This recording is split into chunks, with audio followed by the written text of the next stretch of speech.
対峙するわけじゃないですか、もうこれって多分もう芸術というかもうアートな世界になってくると思うんだけど、これは Kumpirmado, napasok na sa top 10 rankings ng IBF ang ating pambato na si former 3 World Division Champion Cuadro Alas Angas ng Pinas John Riel Casimero, magiging top 5 na rin ito sa WBO at malamang susunod na rin ito WBA at WBC ay papasok na ito sa top 10 rankings.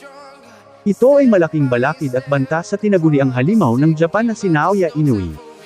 Matunag na rin ang balita na bibitawan na umano ni Naoya Inoue ang lahat ng kanyang titulo. Para sa kaalaman ng lahat ay dapat makalaban ito ng 3 beses sa isang taon, para madipinsahan ang pagiging undisputed nito. Tanging si Naoya Inoue lamang ang nakatagal na may hawak ng 4 major belt, ngunit ganun pa man ay kailangan talaga bitawan ni Naoya Inoue ang naturang titulo. Mahalin tulad ito kay Terence Crawford, Canelo Alvarez, at Alexander Usyk. Kitang-kita at halata din dito na talagang todo iwas at ayaw labanan ni Naoya Inoue itong kababayan natin na si John Riel Casimero.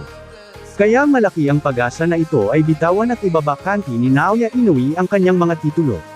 Madami ang nagsasabi na 3 kababayan ni Naoya Inoue na malaki ang chance matalo ito ng ating pambato na si former 3 World Division Champion Cuadro Alas Angas ng Pinas John Riel Casimero kung sila man ay maglaban. Thank you for watching. Salamat sa inyong panunood. This is Wins World TV. Saying peace, love and good vibes lang tayo lagi, okay, alright.